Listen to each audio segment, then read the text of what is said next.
우리 베드로전서 2장 4절부터 5절 말씀 먼저 보시겠습니다. 베드로전서 2장 4절부터 5절까지 같이 크게 읽겠습니다. 시작. 사람에게 버림바 되었으나 하나님께는 택하심을 입은 보배로운 산돌이신 예수께 나아가 너희도 산돌같이 신령한 집으로 세워지고 예수 그리스도로 말미암아 하나님이 기쁘게 받으실 신령한 제사를 드릴 거룩한 제사장이 될지니라. 아멘. 오늘 저는 우리가 잠시 잊고 있거나 내가 어떤 사람인지에 대한 그 존재에 관하여 깊이 자각하지 못하며 우리가 살아가는데, 이 베드로는 오늘 성도들에게 무엇을 말씀하고 있는지 사실은 참 엄청난 말씀을 하고 있는데, 이게 뭐냐면 우리를 향해서 거룩한 제사를 드리는 제사장이 되라는 거예요. 이거는 목사님들이 사실은 영적으로 제사장인데, 그러한 사도권을 가지고 강도권, 즉 말씀을 증거할 수 있는 권한을 가지고 있는 그런 제사장이 아니라 모든 세상 앞에 그리스도인들은 제사장이라는 거예요. 예수 그리스도를 믿으면 구원을 받고 하나님의 자녀가 되지만, 그와 함께 예수 그리스도의 이 크라이스트 후다는 그리스도의 성품과 그리스도의 권세를 같이 받는 거예요. 즉 뭐냐면, 예수님이 내 안에 들어오시면 예수님으로 인하여 나의 영적 이 spiritual status하는 영적인 상태, 죄인에서 의인으로 변화되고, 이 나의 신분, 죄인에서 하나님의 자녀가 되고, 또 내적 은혜로는 그리스도의 성품이 우리 안에 들어오는 거예요. 그래서 그리스도의 성품과 그리스도의 영적인 그 직위, 영적인 가지고 있는 권세들이 우리에게 그대로 들어옵니다. 그게 뭐냐면, 예수님에게는 3대 직무가 있어요. 즉 그리스도, 우리가 예수 그리스도라고 그러는데, 예수님은 자기 백성을 저희 죄에서 구원하는 분이라는 뜻이고, 그리스도라는 말은 기름 부음 받은 자라는 뜻입니다. 즉 그리스도라는 뜻이 기름 부으심을 받았다는 거예요. 무슨 기름을 부으셨느냐? 이 세 가지의 기름을 부었는데, 첫째로 말씀을 선포하는 선지자로의 기름 부으심을 받은 것입니다.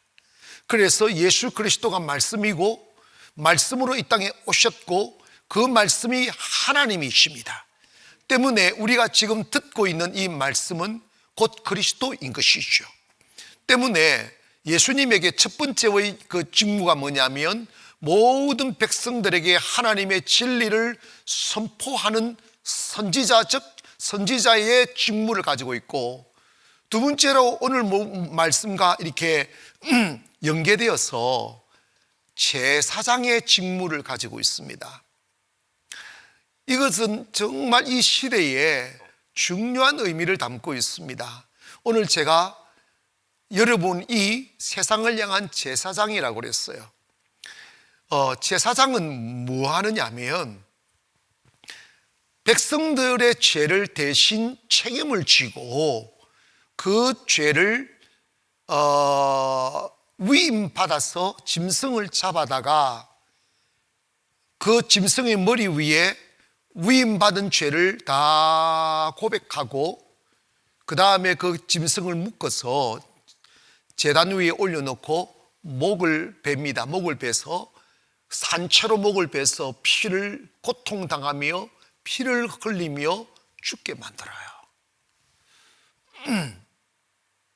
그리고 그 피는 이렇게 쏟고 그 이게 각을 떠서 씻고 씻어서 내장을 빼고 이렇게 각을 떠서 고기를 잘 손질된 고기를 제단 위에다가 올려놓고 태워서 그 짐승이 찢어져 피 흘려 죽어 불태움 받음으로 그 짐승을 드렸던 사람의 죄가 그 태움 받아 죽음으로 인하여 사면받게 하는 직무가 제사장의 직무라는 거예요. 그런데 제사장은 그냥 그것을 의식으로 그 제사 업무를 직무하는 것이 아니라 제사장에게 있어서 가장 중요한 게 있어요. 그게 뭐냐면 이 priesthood라고 하는 제사장의 마음이에요. 제사장의 마음, 즉 뭐냐면 예수님이 제사장이 되기 위하여 십자가에 죽으실 때 죄인들의 아픔과 두려움과 슬픔과 그 모든 죄인들이 느끼는 그 모든 고통들을 다 짊어지고 느끼고 그리고 그 슬픔을 안고 죽으신 거예요. 그래서 제사장에게 있어서 가장 중요한 것은 제사장 교회로부터 너는 제사장이야 하는 임명을 받고 또 이렇게 기름 부음 받아서 제사장 목사의 이 가운 이걸 입어서 모양새는 제사장일 줄 모르지만 진짜 제사장이 되려면 죄인들이 세상 사람들이 살아가는 삶의 애환을 다 느껴야 됩니다. 그게 바로 체율, 긍휼이라는 거예요. 즉 뭐냐면 상대의 슬픔을 알고 상대의 아픔도 알고 상대의 외로움도 알고 이 사람이 죄를 지음으로 인하여 그 죄값으로 인하여 고통당하는 그 아픔과 슬픔을 가슴으로 느껴야 그걸 진심으로 하나님께 아뢰는 거죠. 신약시대는 더더욱이 그렇습니다. 구약시대는 제사장이 짐승을 잡아서 희생제물로 불태워서 사면을 받았지만 신약시대는 예수 그리스도가 십자가에서 못 박혀 죽으신 그것이 영원한 제물이 되어 더 이상 이 은혜의 시대는 제물이 필요 없습니다. 예수 그리스도의 죽으심이 우리의 영원한 제물이 되었습니다. 그러나 그럴수록 지금 신약시대는 우리가 이 세상 사람들을 향한 제사장이 되려면 그들의 아픔과 슬픔과 외로움과 고통을 느낄 수 있는 마음이 있어야 돼요. 이게 없으면 울 수 없어요. 이게 없으면 기도할 수 없고 이게 없으면 주의 능력 나타날 수 없고 이게 없으면 하나님의 뜻을 이룰 수가 없어요. 목회를 하다 보면 저도 그런 생각을 많이 했어요. 내가 목회하는데 왜 이런 일을 당해야 되지? 목회하는데 왜 이런 아픔을 느껴야 되지? 내가 목회하는데 왜 이런 슬픔을 당해야 되지? 하는 의아심들을 가질 때가 참 많았어요. 그리고 제가 목회하면서 주변을 이렇게 돌아보면 큰 목회하시는 목사님들 다 보면 고통을 정말 많이 당하고 괴로움을 많이 당하고 아픔을 많이 당하고 그런 사람들을 참 많이 봅니다. 그런데 왜 하나님께서 그들에게 그 고통을 주셨을까? 큰 목회를 하시는 목사님들 보면 평생을 병치레 하면서 병과 싸우면서 목회를 하시는 분들을 참 많이 봤어요. 그런데 일주일 내 병상에 누워서 움직이지도 못하시고 막 괴롱괴롱하고 기침하고 가래 뱉내면서 괴로워하다가도 주일만 되면 또 가서 설교하셔요. 설교하시는데 놀라운 사실은 거기서 능력이 나타나는 거예요. 거기서 회개가 나타나는 거예요. 거기서 변화가 일어나기 시작하는 거예요. 왜 그럴까요? 그 아픔과 고통 속에서 그 목사님들이 세상에 살아가는 아프신 분들, 외로운 분들, 그리고 고통당하는 분들의 마음을 자기가 경험해 보니까 그 가슴 속에 진실한 제사장, 이 프리스트후드가 나오는 거예요. 여러분, 오늘 우리 이 시간 기억할 것은 우리는 주님이 우리를 제사장으로 부르셨다는 거예요. 그런데 예수 그리스도가 우리의 제사장이었는데 그 예수 그리스도는 사람에게 버림받았다는 거예요. 사람들에게 버림받았으나 하나님께서는 택하심을 입은 보배로운 산돌이신 예수께 나아가 그럽니다. 여러분, 우리의 왕 대신 제사장은 예수 그리스도인데 세상에 오셔서 버림받았습니다. 외면당했습니다. 매맞고 조롱당하고 가장 낮은 자리에, 가장 연약한 자리에, 그 자리에 오셨습니다. 그래서 예수님께서 이 땅에서 가장 낮은 자리, 곧 고통스러운 자리 오셔서 세상을 이해하게 하시는 거예요. 세상을 긍휼을 알게 하는 거예요. 세상을 느끼게 하는 거예요. 아, 세상은 이런 거구나. 아픔이 이런 거구나. 슬픔이 이런 거구나. 하나님의 일은 눈에 보이지 않는 능력으로 하나님의 일을 하는 것이 아니라 하나님의 일은 가슴으로 하는 거예요. 여러분, 가슴이 따라가야 능력이 나타납니다. 가슴이 없는 능력은 사탄의 능력이에요. 가슴이 함께 가야 하나님 그리스도의 겸손한 능력이 나타나는 거예요. 한 번씩 이렇게 목회를 하다 보면 자기 자랑 많이 하고 막 성령 받아서 자기가 슈퍼맨이 되고 슈퍼우먼 되려고 하는 그런 모양새를, 그래서 교만하게 굴고 하는 사람들은 절대로 순수한 성령이 아닙니다. 성령을 받아 겸손한 사람, 겸손을 지켜나가는 사람들을 보면 많은 고난을 당하여 가슴이 주어진 사람들은 그 어떤 능력이 나타나고 그 어떤 역사가 나타나도 흔들리지 아니하고, 아멘, 흔들리지 아니하고 다 주님만 바라보며 주님의 능력을 순수하게 드러내며 영혼을 살리는 일들을 하더라는 거예요. 사랑하는 여러분,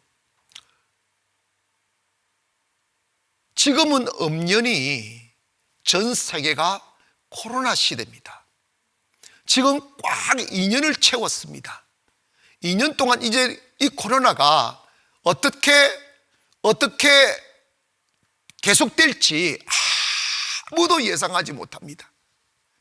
그런데 여러분, 우리가 건강했을 때는 코로나 걸려서 처음에 제가 예전에 말씀드렸지 않습니까? 처음에는 코로나 걸린 사람들이 얼마나 사회적으로 매장당하고 외롭고 힘들고 직장에서 왕따 당하고 그리고 이렇게 고립되고 아파하고 두려워하고 하는 것을 우리는 몰라요.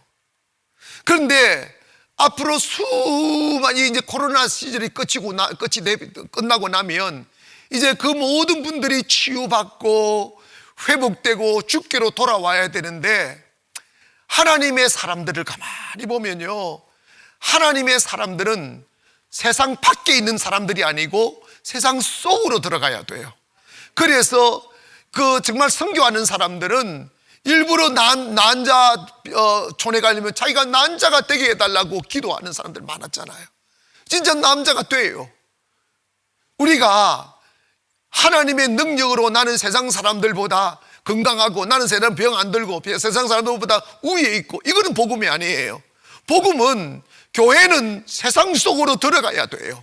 그래서 그들과 함께 아픔을 경험하고 외로움을 경험하고 그리고 슬픔을 경험함으로 그 과정을 통하여 프리스트후드라는 이 제사장의 가슴이 생기는 거예요. 나도 그렇게 당해보니까 아프더라. 나도 그렇게 경리해보니까 외롭더라. 나도 그렇게 오해를 당해보니까 정말 억울하더라. 이런 생각들을 다 이거는 경험으로 순호하셔야 됩니다. 그리스도인들이 가장 중요한 것은 뭐냐면 지금 내가 건강하고 건강하지 않고 중요한 게 아니라 제사장의 가슴을 갖는 일이라 이 말입니다.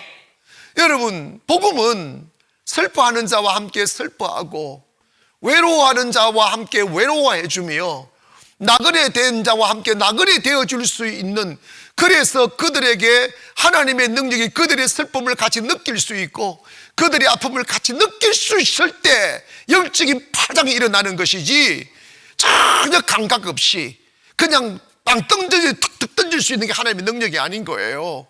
그래서 하나님의 능력을 정말 심오하게 나타내고 정말 하나님의 성품을 나타내고 권능을 나타내는 그러한 하나님의 사람들을 보면 그 이전에 아무도 감당해낼 수 없는 정말 인간적인 비극적인 아픔들을 다 경험해서 그 마음 한켠에다가 세상을 이해하는 체율의 은혜, 고통으로 터득하고 외로움으로 터득하고 슬픔으로 터득하고 가난과 아픔으로 터득한 그 아픔의 흔적들을 가슴에 담고 주의를 하는 거예요. 그래서 사도 바울도 그런 여러 이야기를 들을 때 이런 이야기를 하잖아요. 나는 예수 그리스도의 흔적을 가졌다. 내 몸에는 예수 그리스도의 흔적이 있다는 거예요. 여러분, 복음은 찢어지고 아파하고 가난한 세상 속에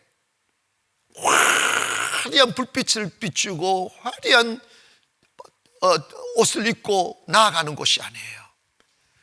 가슴으로 가는 거예요. 이 마음이 와야 돼요. 제가 목회할 때도 성도들이 아프신 분들 오셔서 기도를 부탁하실 때 이분이 얼마나 아프실까, 이분이 얼마나 슬플까, 이 마음을 제가 느끼면서 기도합니다. 근데 이게 경험하지 아니하면 그 감정이 안 와요. 여러분, 비유가 맞는지 모르지만 40이 되고 50이 돼도 남자든 여자든 간에 결혼을 해서 아이를 낳아서 기르면서 그 애환을 경험해 보지 못하면 나이를 먹어도 그 안에 어머니 마음이 없어요. 그 안에 아버지 마음이 없어요. 그럴 수 있지, 이 정도예요. 여러분 있잖아요, 복음은 이해하는 게 아니에요. 복음은 경험하는 거예요. 할렐루야. 저도 정말 고난 좀 많이 당했잖아요. 그런데 고난 당할 때 왜 하나님이 이런 고난을 주실까? 정말 이해되지 않았어요. 이해되지 않았어요. 내가 뭘 잘못했는데 이런 생각도 하고. 그런데 여러분, 고난을 당할 때는 침묵하라고 그랬잖아요. 고난을 통해서 충분히 그 일로 인하여 내 마음에 빚어야 될 영적인 성숙과 체율, 예의 은혜가 오면 고난을 끝내요. 끝내고 나면 다음 장을 인생의 다음 장을 딱 열면 영락없이 내가 고난 당했을 때 당하면서 얻었던 그 경험들이 그대로 필요해서 그 다음 장의 역사를 잘 써갈 수 있게끔 만드시더라고요. 그럴 때마다 나중에 그걸 깨달으면 막 전율이 느껴져요. 하나님 정말 디테일하시다.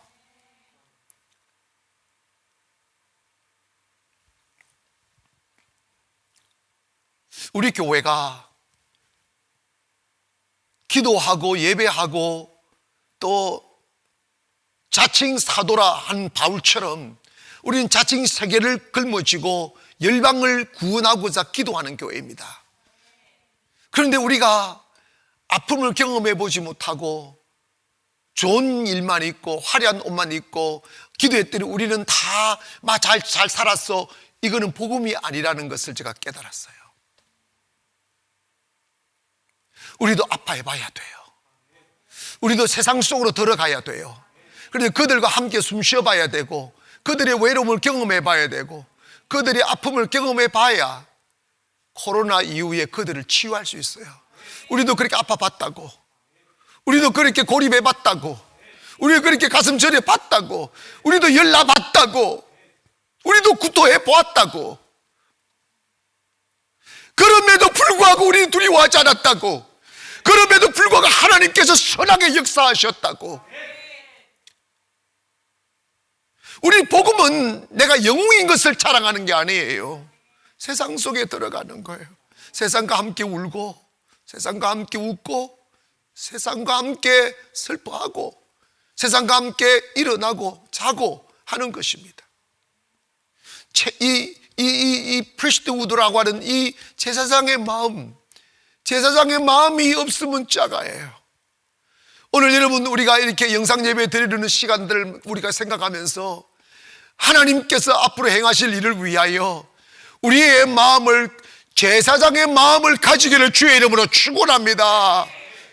그래서 코로나가 끝이 나면 코로나로 인하여 무너진 가정들, 코로나로 인하여 슬픔에 빠진 심령들, 그리고 정신적으로 충격받은 분들, 여러분들을 다 품을 수 있기를 바랍니다.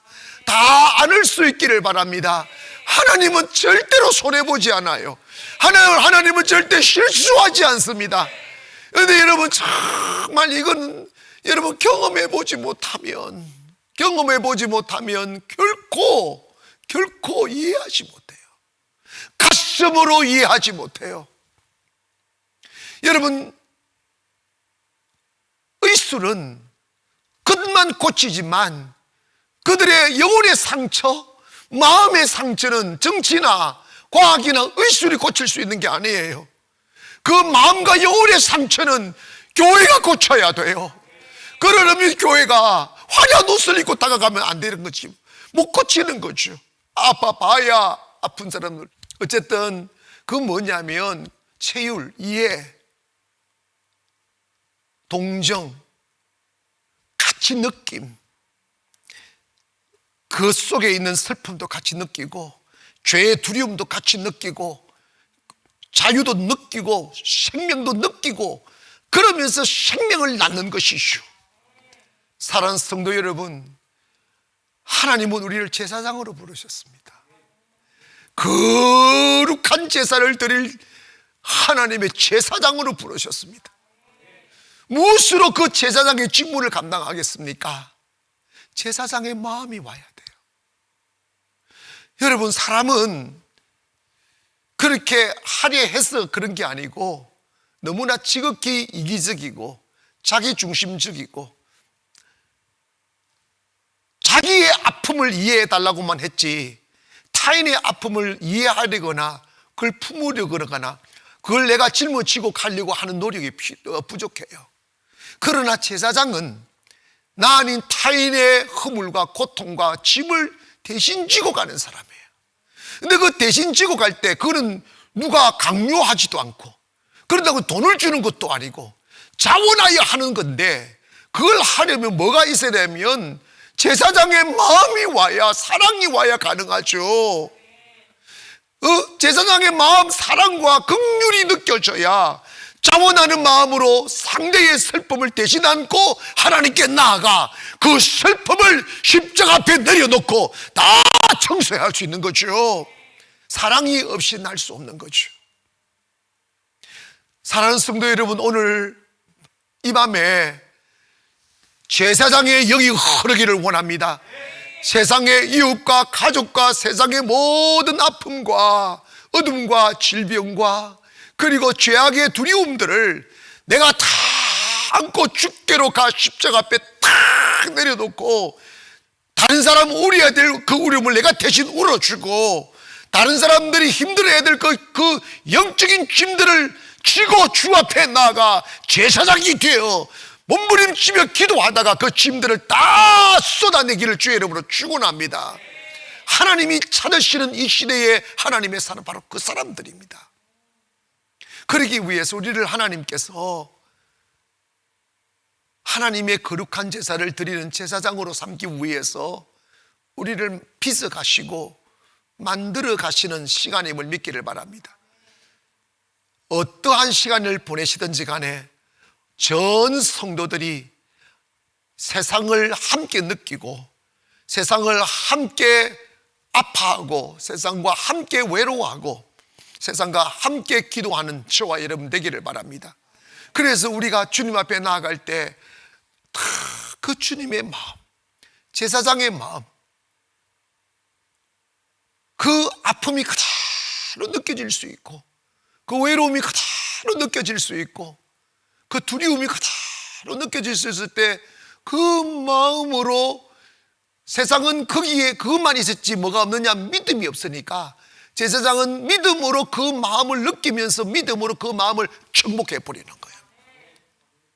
믿음으로 딱 정복해 버리면 그 사람을 자유케 하는 거지. 그러나 그 제사장의 마음이 없으면 그 상대가 가지고 있는 고통을 정복할 능력이 없는 거예요. 하나님은 의식의 제사를 받으시는 것이 아니라 하나님은 중심의 제사를 받으시는 거예요. 함께 웃고 함께 느끼는 그 마음 말입니다. 저는 오늘 기도하는데 주님이 이 마음을 주셨어요.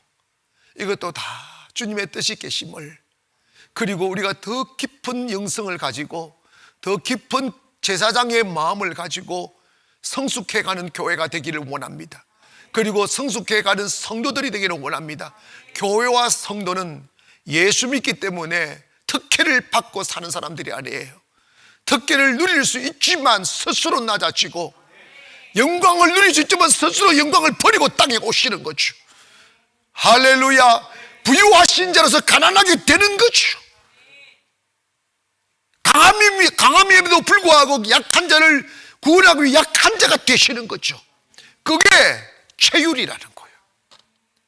오늘 우리 교회 안에 그 거룩한 정신이 흐르기를 원합니다. 주여 우리에게 그 제사장의 가슴을 주시옵소서. 제사장이 되는 것은 옷을 입어 되는 것이 아닙니다. 주여 이 제사장이 그 순수한 그 마음을 주시고 사랑의 마음을 주시고 어머니의 마음을 주시고 이 파들우드 아버지의 마음을 주시옵소서. 그래서 이 땅의 백성들과 함께 울 수 있는 마음, 아파하는 사람과 함께 울 수 있는 마음, 그것이 경험되어지기를 주님의 이름으로 축원합니다. 이러한 시간을 통하여 제가 깨달아야 될 게 뭔지 가르쳐 달라고, 내가 얻어야 될 것이 뭔지 가르쳐 달라고. 여러분, 주님은 절대로 손해보지 않습니다. 주님은 절대로 손해보지 않습니다. 때문에 이 시간들을 통하여 아름다운 성숙을 가져오게 하시고 아름다운 열매 맺기를 주의 이름으로 축원합니다. 결론적으로 6절부터 8절까지 한번 읽어보겠습니다. 시작. 성전에 기록되었으되 보라 내가 택한 보배로운 모퉁이 돌을 시온에 두노니 그를 믿는 자는 부끄러움을 당하지 아니하리라 하였으니 그러므로 믿는 너희에게는 보배이나 믿지 아니하는 자에게는 건축자들이 버린 그 돌이 모퉁이의 머릿돌이 되고 또한 부딪히는 돌과 걸려 넘어지게 하는 바위가 되었다 하였느니라. 그래서 이게 뭐냐면 예수 그리스도는 사람들에게 버림받고 건축자의 버린 돌처럼 이렇게 팍 버리워졌지만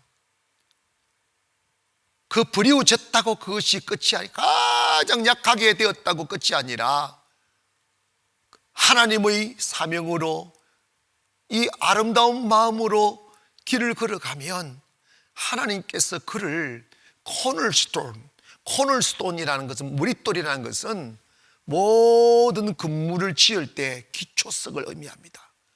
기초석으로 예수 그리스도를 딱 삼으셔서 그 위에 교회를 세워갔다는 거예요. 그런데 여러분, 하나님께서 우리를 그 생명의 돌, 그 기초돌이 되게 하셔서 서로 그 단련되어진 아름다운 성품과 그리고 어린 아이 같은 순수한 마음과 신령한 젖을 사모하며 믿음을 가지게 만들어서 서로 연결되어 하나님의 교회, 하나님의 나라를 서로 이어져 세워간다는 것입니다.